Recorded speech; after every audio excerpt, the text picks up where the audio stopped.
Quelques jours après le drame, des fleurs, des bougies déposées par des proches ou des personnes touchées par la mort d'Adonis Lawrence et sa famille. Je ne connais pas le couple, mais mon fils était ami à leur fils.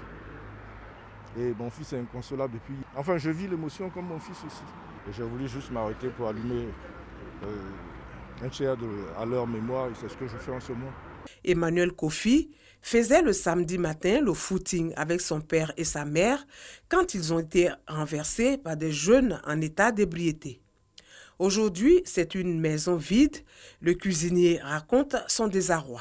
J'étais à la maison, aux environs de 7h, 7h30, j'ai mon collègue, le chauffeur, qui m'appelle et me dit « Ah, Bassolé, viens vite au travail parce que les nouvelles ne sont pas bonnes. » Et les nouvelles ne sont pas bonnes comment? Qu'est-ce qui se passe? Il dit non, que voilà, il y a eu un accident, monsieur, madame et Emmanuel, c'est-à-dire l'enfant, qu'il y a une voiture qui les a affectés, mais ils sont tous restés dans l'accident. Une fin dramatique pour professeur Kofi Adonis Lawrence, directrice de l'unité de néphrologie pédiatrique du CHU de Yopougon, son époux et leur dernier enfant Emmanuel. C'était pour nous un fleuron du CHU de Yopougon.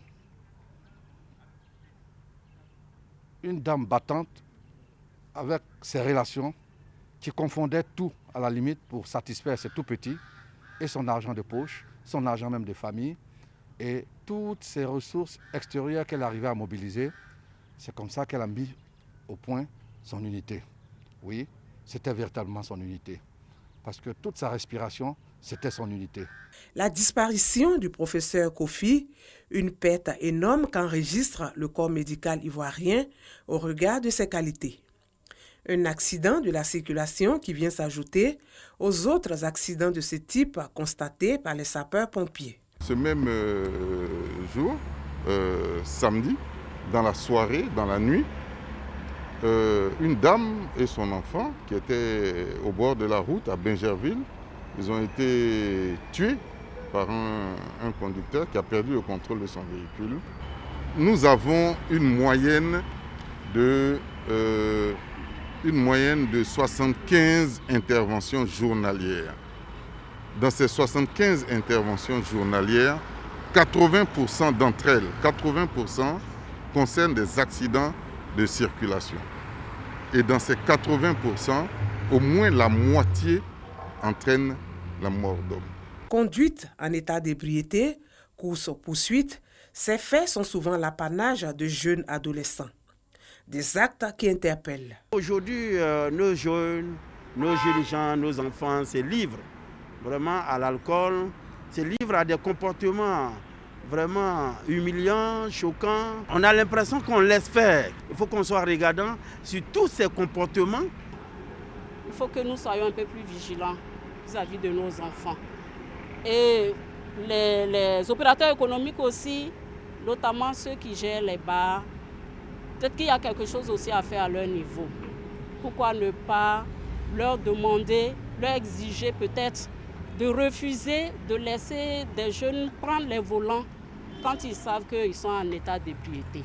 Selon la police nationale, une enquête est ouverte pour faire la lumière sur ce drame. J'ai été interpellé par nos services constats et mis à la disposition donc, du service central de constat de la préfecture de police d'Abidjan. Depuis donc hier à 6h du matin, après la constatation d'usage. Voilà. Et les occupants du véhicule qui a causé mortellement cet accident et celui du véhicule Mercedes-Benz qui également aurait été en pleine course-poursuite de sources proches de l'accident, aussi a été interpellé. Plusieurs chefs d'accusation sont relevés contre les auteurs. Le code pénal, notamment l'article 392, réprime ce genre de mort comme homicide involontaire. Alors l'infraction qui sera retenue en plus de l'homicide involontaire, il sera aussi retenu la mise en danger de la vie d'autrui. Et ça, c'est une infraction qui est punie par l'article 393 du code pénal.